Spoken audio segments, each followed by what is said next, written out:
like, what happens is, in Leon A, you end up in the lab, and you go across the catwalk where the big power generator is, if you remember. And Annette is like they're having a little slap fight on the catwalk, Ada and Annette. And, like, Annette gets shot and killed, and Ada falls over the catwalk, and Leon reaches out and grabs her by the hand while she's dangling from the catwalk to save her, and Ada's like, nah, it's fine, okay, bye, and falls. And, like, that's how Ada dies. Ada dies because she fell from the catwalk. She didn't really die. But, like, that's how she's removed from the story, and it's so dumb. Like, when you compare that to what I just described, I know I'm embellishing it a little bit to make it sound stupider, but that's only because it's so stupid. But when you compare that to what happens in Leon B, what happens in Leon B is just way better. It's just a way better scene. And what happens in Claire B feels really weird and anemic in comparison also, because you do not get that scene of Annette getting gored by William Birkin. So the thematic, like, you don't get that theme, the big theme of Claire and Sherry is family. Like, Claire is looking for Chris, who's her brother. Sherry's parents are neglectful and abusive. Not abusive, but, like, abusively neglectful, and just plain evil people. Here's what it was. Yeah, Leon jumps down it. And then, like, Annette is like, oh, William, and then William her husband fucking kills her. And Sherry has that speech about, like, I never had a sister. Get away! Aw, fucking wrecked. No!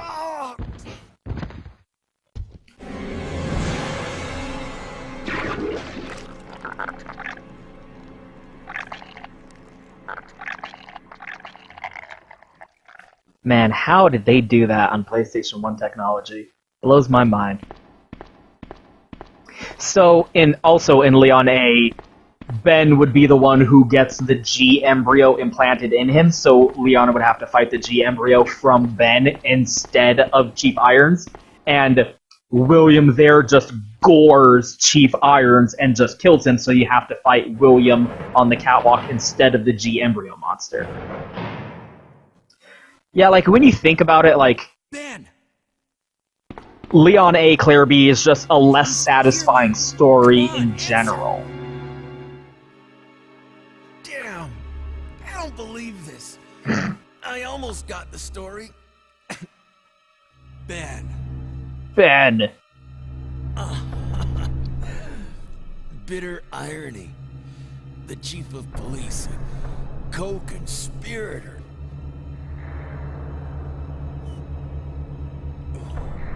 Get that scum. Make him pay. Who, Chief Irons? Hang in there, Ben. He's already dead, bro.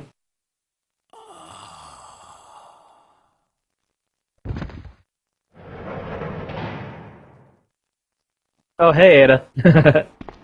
Leon. Mail to the chief. Yet, renegade operative Albert Wesker. Unfortunately, his interference will have no lasting effect. So, this makes no sense, by the way. I'll get into that. Yeah, that's interesting, because, again, Leon doesn't encounter Chief Irons, but he still learns that Chief Irons was a traitor, which is appropriate because he's a cop, but it's still weird that he has, like, no interaction with him. So this is the note that Claire finds in the hallway behind Chief Irons' lab. So, did Ben say bitter irony because his name is Chief Irons? I feel like that's probably why he said that. Otherwise, it doesn't make any sense. Where are you going, Ada? You bitch. To the chemical plant. I have a feeling that's where I'll find John. Ada! Wait! Hey! Once again, the theme of fuck you, Leon. Leon, are you still there? We're leaving. Are you crazy? The streets are still crawling with zombies. It'll be all right, trust me. We found a way to the sewer. Follow us later. Claire! Claire! Wait! Man, why doesn't anyone ever listen to me? See? Like, the running theme of this game is Leon is, like, desperately trying to hang on to the situation, and everyone is just ignoring him and doing their own thing. No wonder Leon becomes such a misogynist. His chief interaction with women in his first game is dealing with this shit, where every single woman in his life is like, fuck you, I'm a strong, independent woman, I gotta go do my own thing. He's just like, God fucking damn these fucking women. Ada, Claire, even Sherry, like, what is going on? And then his only bro, Ben, gets fucking murked. So yeah, like there's an obvious heavy theme of family between Sherry, William, and Annette, and Claire and her brother Chris. Okay, let's hope we can get through this without getting bitten. Yes! Fuck you. Never have to come back here again. And Sherry has her own speech like, I've never had a sister, obviously being like, Claire, you're my sister now. Like, I see you as a sister. And Annette gets murdered by Birkin. So, by removing that scene where Annette is killed by Birkin, you lose that theme of family. And like, to a degree, it is appropriate to have Claire deal with Mr. X, because then you get Terminator 1 elements of she's Sarah Connor being chased by the Terminator, but then that doesn't make any sense, because why is Mr. X chasing her around? She's not a cop. Like, she was just the first person he saw, so now I'm gonna chase the first person I saw around, and it really doesn't make sense with later retcons. And also, she is dealing with Newt from Alien and also the Terminator. Like, it doesn't fit. Leon A, Claire B doesn't make sense, both as its own story and based on what happens later on in the series. Like, it's pretty reasonably said, Leon B, Claire A is the canon path. Hey, Will. How you doing, buddy? Yeah! I have to say, William Birkin, G, is one of my favorite boss designs in any game. Unfortunately, we're gonna just obliterate his asshole with the Magnum right now, but I love this initial design of Birkin just being a regular dude in a lab coat, and he has a big, gross monster arm, and he's holding a big pipe. Oh, no. Oh. And then Leon just looks away. Again, I feel like it would be way more appropriate if Leon only dealt with Mr. X. Although, like, Mr. X is supposed to kind of be, like, a reoccurring enemy and not really a boss until the end of the game. But it still seemed like Claire just fought the G embryo, and now Leon fought G, William, possessed or infected by the G virus. The G virus is weird because it's not a zombie virus, it's a single host, and now that host is the G monster being utilized as the body that the G virus is imposing its will upon the world with. How? Fucking spy. Ada!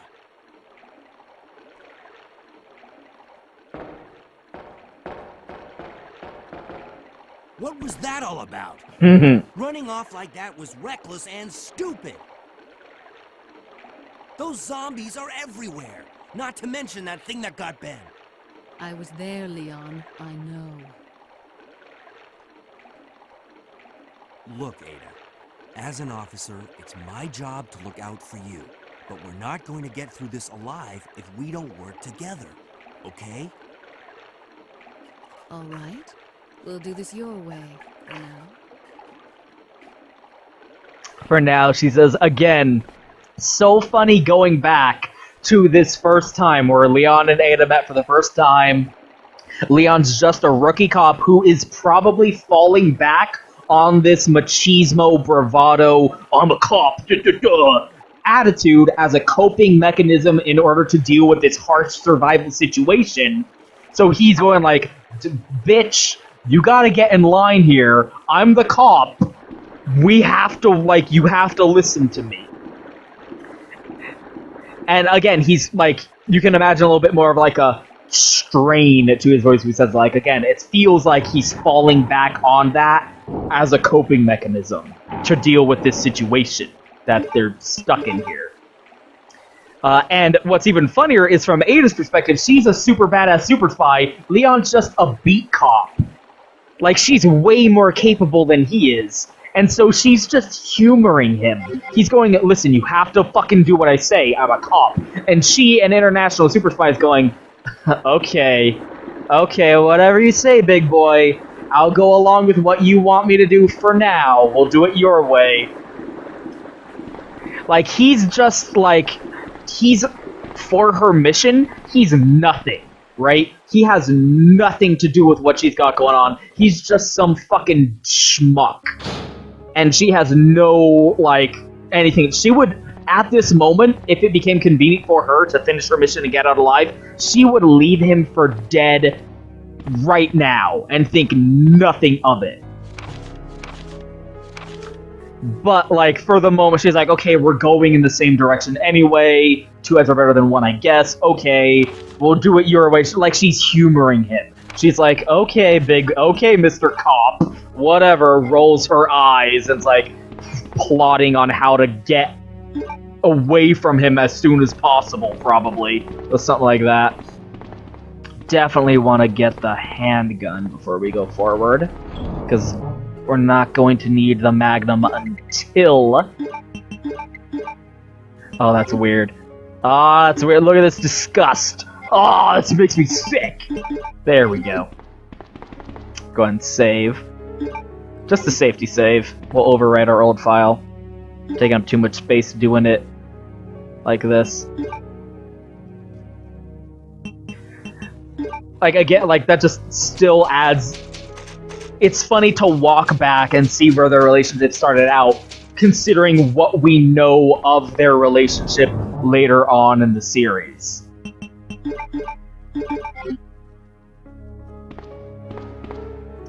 Let's go ahead and do that first. Again, like, so that's why when William shows up, you know, out of nowhere on the elevator, I believe, that's why he's in a different design. Like, the only time Claire saw him was when he was walking over the catwalk, probably after his boss fight with Leon. And then he was defeated in that form, so then he changed forms to where, oh shit, it's Annette.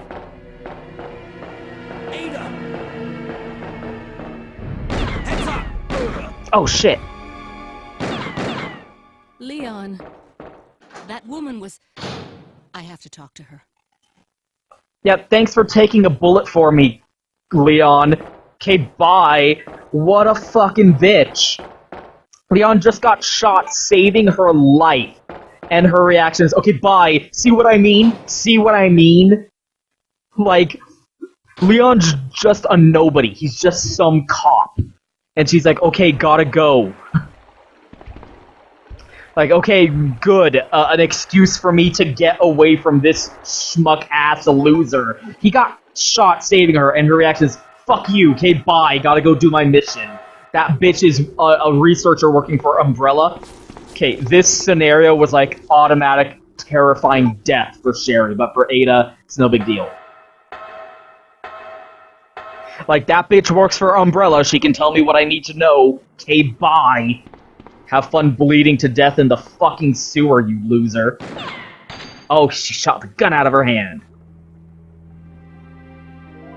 Don't move.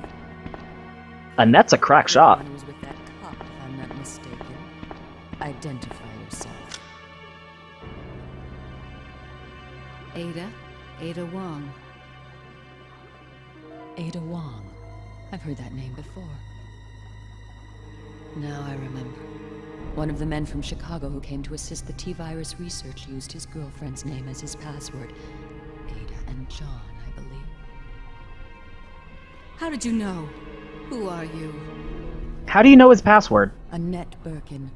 My husband is the man responsible for the creation of the T-virus. William Birkin. What? John's dead. He became one of those zombies. My condolences.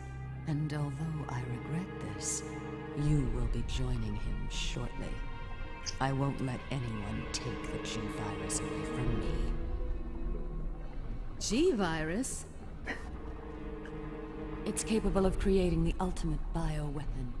Its potential is even greater than that of the T-virus. And then her eyes turned into cash register signs. Is... Precisely. My husband, William. And it's all Umbrella's fault. None of this would have happened if they hadn't tried to steal his research away from him.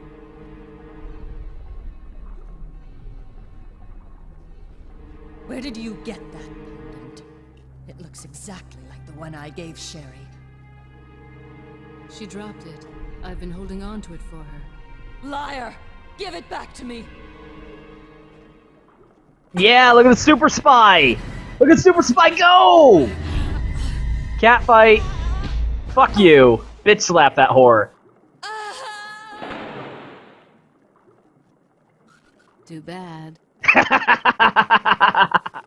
Aw, Ada Wong, you cold as ice. Let's pick up my gun that got shot out of my hand. It's probably still functional. Dun dun dun! The pendant had a sample of the G-virus hidden inside it the whole time. That is fucking irresponsible as shit, by the way. What great parenting. So again, Ada was banging John so that she could get it insider trading info about the T-virus and whatnot for her company that she works for.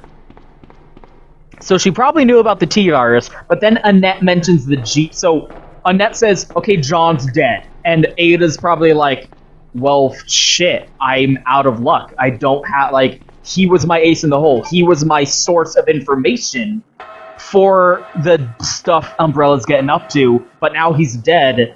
Shit. Like, I'm gonna have to leave empty-handed.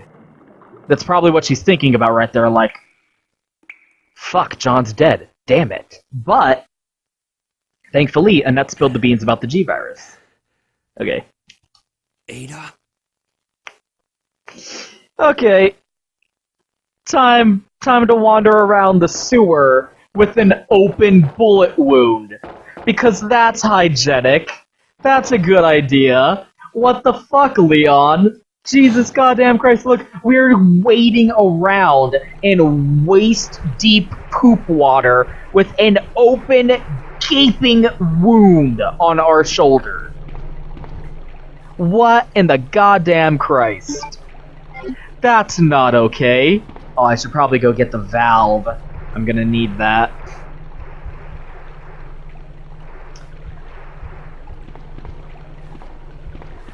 So again, Ada here's trying to find John, because that's her source of information. Here's John's dead. Shit, like, now all her goal is, in her mind, is, okay, I gotta get out of here then. Like, the city's fucked up, I gotta leave. Probably going like, I gotta leave empty-handed. Like, the job I was hired to do is no longer in play. But then Annette spills the beans about the G-virus. And thankfully she had the pendant that had a sample of the G-virus. Also, have a gaping bullet wound in her shoulder. We're fine. Just in case you were wondering, we're fine. Don't worry. Like, that fucking cutscene wound does not impact our actual health.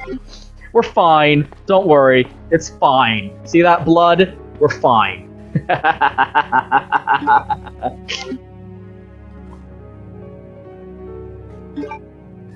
So, like, fortuitous for her that Annette is such a shitty fucking goddamn parent that she put a sample of the G-virus in Sherry's fucking locket, like a fucking terrible parent. So at least she has that. At least she can go, okay, I have the pendant, like, I have a sample of this G-Virus, which I've never heard of before. Probably my bosses haven't heard of the G-Virus. It was top secret. So, like, her reaction to hearing that was, the G-Virus? What the fuck is that? So now she has sample of the G-Virus. Okay. Like, I'm set, probably, is her mentality. Like, I'm good to go. Like, I'm not getting out of Raccoon City empty-handed. I have something to show for my efforts here.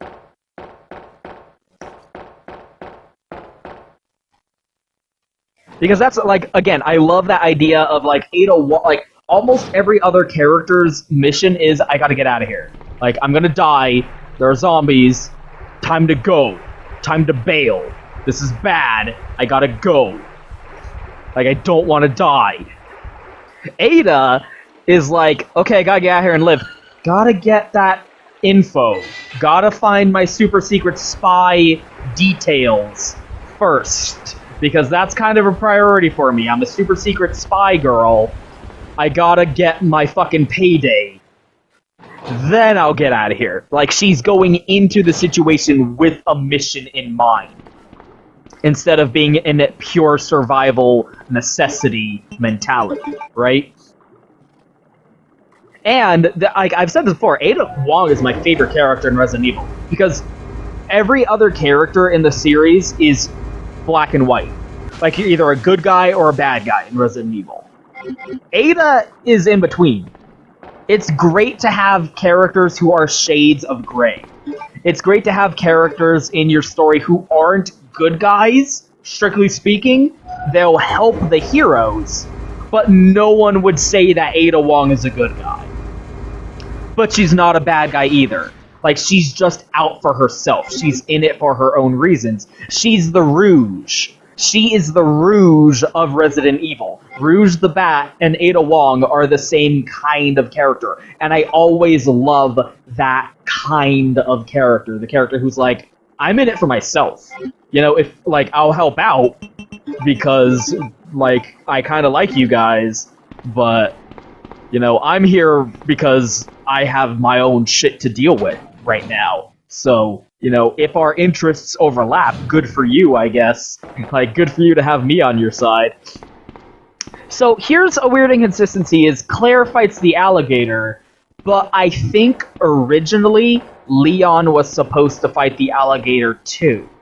Or the character in A scenario fights the alligator, and then the character in B scenario doesn't fight the alligator. But I think the character in B scenario was originally supposed to fight the alligator. But he doesn't. So that makes this line weird. Ada!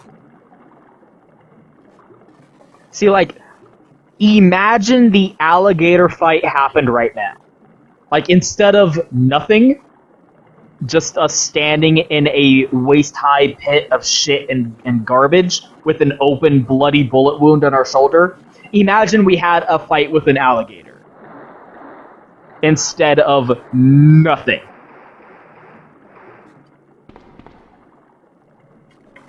Leon. This bullet wound isn't making things any easier. That theme. Leon. I'll patch you up. That theme song. Listen to that music.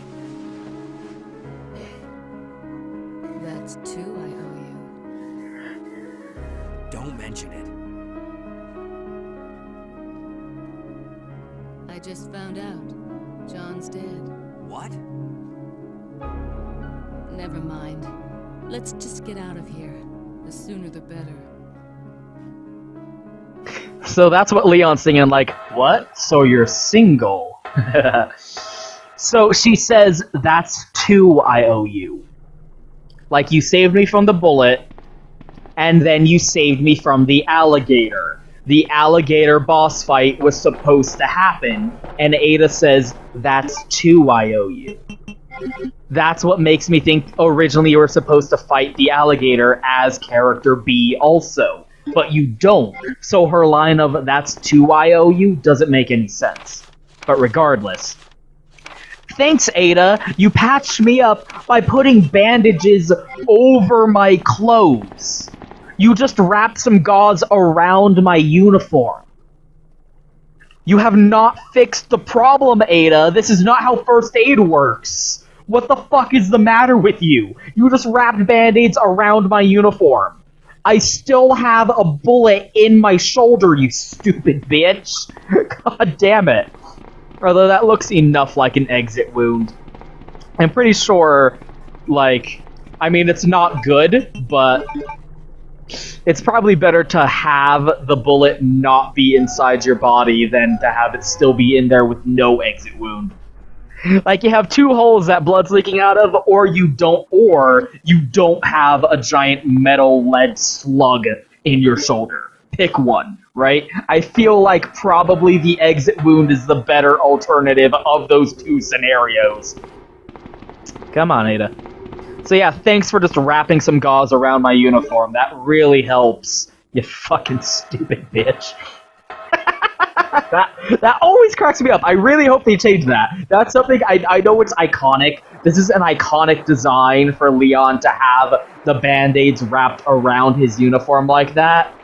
But man, is it stupid. They gotta change that for Remake 2. They gotta change it.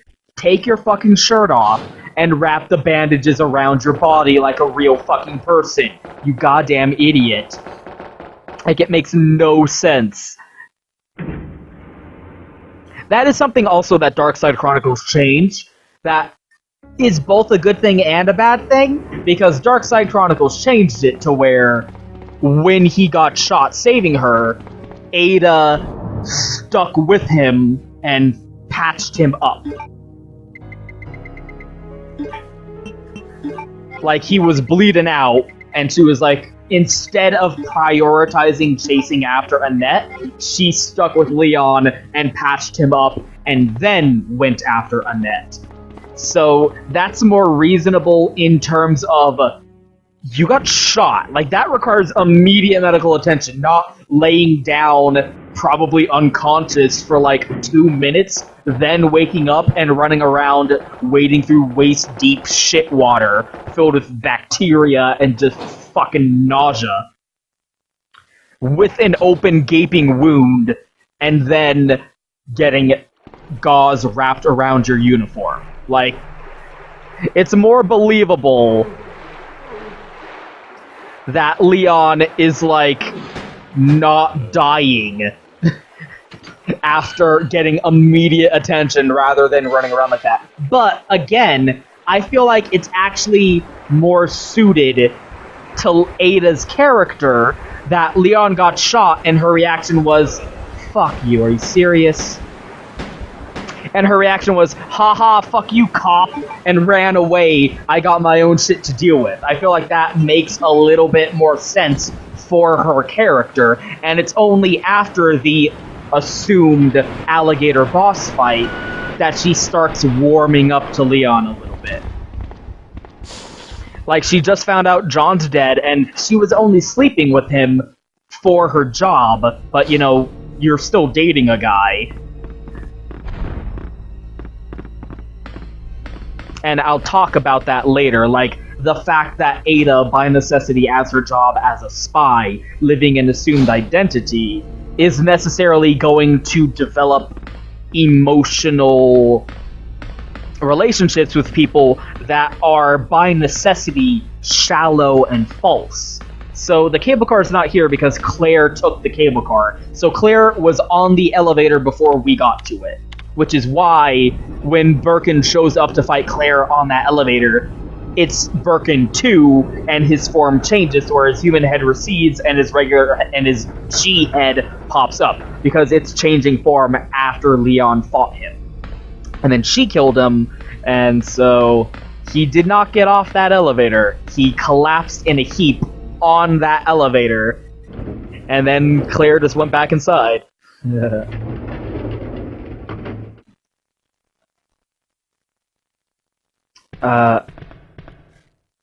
And it's only after the assumed alligator boss fight that Ada starts going, oh, okay, Jesus Christ, you saved me from getting shot? Jesus. And you saved me from that alligator. So, yeah, okay, I guess you're alright. Like, he has stopped being considered a nuisance to her. Like, she still doesn't care. She still doesn't give a shit about him, but he's not a nuisance that's just getting in the way of her mission by being like, I'm a cop, anymore. Yeah, don't bother wasting ammo trying to shoot this guy. You're kind of supposed to, but don't worry about it. So after saving her from getting shot, and after saving her from the alligator, she's probably going, okay, geez, you're like kind of legit, okay? Damn, like, you're not just being like, I'm a cop, ooh rah rah, listen to me, listen to me. He's actually like, gotta make the world a better place. I'm like, it's my job to protect you, the normal citizen. So she's like, oh wow, okay, like, you're not just like overcompensating for your tiny dick. Very well, you know?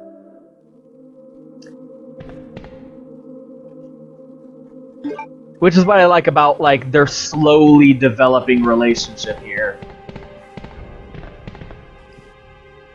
Because, again, that's what makes Ada so interesting as a character, because she necessarily views relationships with other people as, like, a means to an end. So their relationship is less, like, oh, fuck you, romantic development as it is, like, genuine emotion for a character who doesn't normally allow herself to have human attachment of that nature. Is it in the next hallway? Yeah, it must be in the next hallway. So again, it's funny seeing, like, where the relationship started out, knowing where it ends up.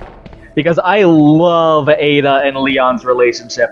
Because she is the cat going around doing her own thing, and Leon's just a stupid little mouse that's just running around not knowing what's going on, and she's just kind of like, oh, I'm amused by this adorable, stupid little puppy dog running around not knowing what's going on. And we're seeing that develop, and, like, I know it's kind of limited PSX era graphics and storytelling, but it's like, and so you have to read into it a little bit. Like, again, there's nothing in the game that's asserting that thing I said where Leon's falling back on this oorah cop mentality as a coping mechanism. That's me reading into the game a little bit. Here we... No? Where the fuck?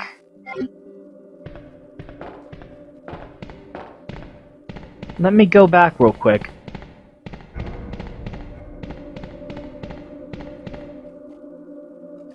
Yeah, thankfully Ada does not curl up into a helpless ball like Sherry, being like, oh no. Hold on here.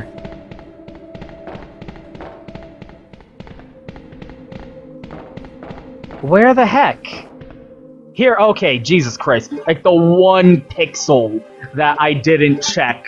Like, yeah, it'd be pitch perfect. Okay, so this shotgun is a Remington M1100P. It is a smaller version of the M11 with a cut. So now we found these wooden parts. They're like parts. Okay, let's just slap these wooden pieces onto the shotgun we have. Boom, we have a new shotgun. Now it's the Remington M11 full-size semi-automatic with a longer barrel and wood trim with a wood stock and cocker, whatever it's called. I don't know if that's how shotguns work. Like, I am not a smart man, but I don't think you can just take two pieces of wood, slap them on a shotgun that you have, and oh yay, now I have a new fully functional badass shotgun. I don't necessarily think that's how it works. But okay, sure. What the fuck? That's so ridiculous. Like, at least with the handgun, it was a little bit more believable, because all it is a stock. and semi-auto. We finally arrived. There must be something hidden here. Hidden here.